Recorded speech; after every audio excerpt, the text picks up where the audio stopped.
In January 2025, Mel Gibson sat down with Joe Rogan and said 7 words that would change how Americans treat cancer. 3 of his friends, all stage 4 cancer, all terminal, all cured, according to Mel. I have 3 friends. All 3 of them had stage 4 cancer. All 3 of them don't have cancer right now at all. And they had some serious stuff going on. That episode was viewed 60 million times in just 1 month. And what happened next? Nobody saw coming. Because yesterday, May 13th, 2026, UCLA scientists published a study in JAMA that proved something terrifying. 1 sentence from a celebrity on 1 podcast just rewrote cancer treatment in America. And the data is impossible to ignore. Let me show you exactly what happened. Let me set the scene. January 9th, 2025. Mel Gibson, Oscar-winning director, Hollywood legend, and one of the most outspoken voices in alternative health, walks into Joe Rogan's studio in Austin, Texas. Rogan asks him about 3 friends who had stage 4 cancer, and what Mel Gibson said next would go viral within hours. All 3 of them don't have cancer right now at all. When Rogan asked what they used, Gibson said 2 words: ivermectin, fenbendazole. Now, here's what you need to understand. What did they take? Ivermectin? Fenbendazole. Fenbendazole? Yeah. That Yeah, stuff. I'm hearing that a lot. They drank hydrochloride something or other. There's studies on that There's- now where people have proven that People they've drinking methylene yeah. blue and stuff like that. Yeah, methylene blue, which was a fabric dye. Yeah. Ivermectin is a real drug. It won the Nobel Prize in 2015 for treating parasitic worms in humans. It's safe for that purpose. But fenbendazole, that's a horse dewormer, a dog dewormer. It is approved by the FDA for animals only, not humans, not cancer patients, animals. But when one of the most famous men in Hollywood tells 60 million people that this combination cured his friend's terminal cancer, people listen, people act. And that's exactly what the study found. Yesterday, researchers at the David Geffen School of Medicine at UCLA published their findings in JAMA Network Open, one of the most respected medical journals in the world. They compared ivermectin and fenbendazole prescription rates from January through July 2025, the 6 months after Mel Gibson's podcast, to the exact same months in 2024. What they found was staggering. Overall, ivermectin prescriptions in the United States jumped 97%, almost doubled, in just 6 months. But here's the part that has doctors panicking. Among cancer patients specifically, prescriptions went up 2.5 times. In the American South, prescriptions more than tripled, 300% increases. And the demographics tell their own story. Men were prescribed at 2.8 times more than women. Younger adults between 18 and 64, almost 2.7 times higher than older adults. Every week when we see patients, we will see 1 or 2 or 3. They ask us about the drug, and sometimes they really very much want us to prescribe the drugs. Dr. Philip treats patients battling pancreatic cancer at Henry Ford Health.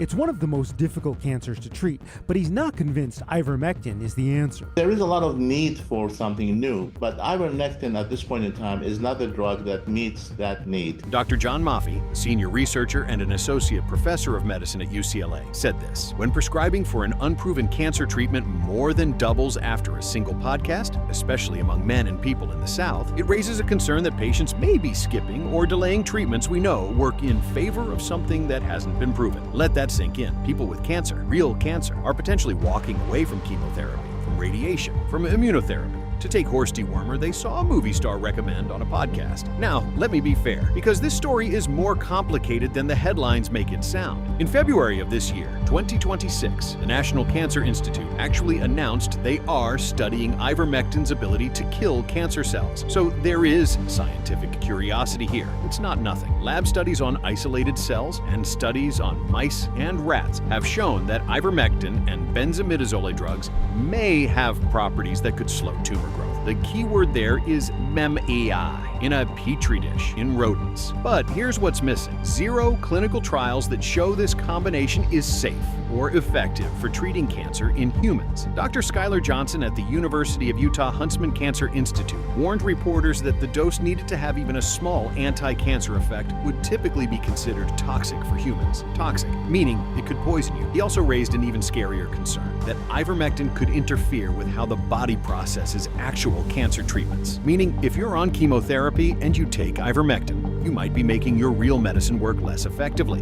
Dr. Catherine Kahn from UCLA put it perfectly. Not all widely shared health information is accurate, even when it comes from familiar or influential sources. Translation: just because Mel Gibson said it on Joe Rogan doesn't make it true. Here's what makes this story so explosive. This isn't the first time a Joe Rogan podcast has moved markets, changed behavior, or influenced public health decisions. But this is the first time we have hard scientific proof of it. 60 million viewers, 97% increase in prescriptions. That's not influence, that's power. And this isn't unprecedented. In 2019, South Korea had a similar crisis when a famous comedian announced he was taking fenbendazole for lung cancer. Pharmacies sold out across the country. People with cancer abandoned their treatments. The comedian later admitted it wasn't working. The CIDRAP report on this UCLA study made a chilling observation. If celebrities can convince people to make poor medical decisions, they can potentially do the opposite. The flip side is true too. Imagine the impact if these same voices used their platforms to push proven treatments instead.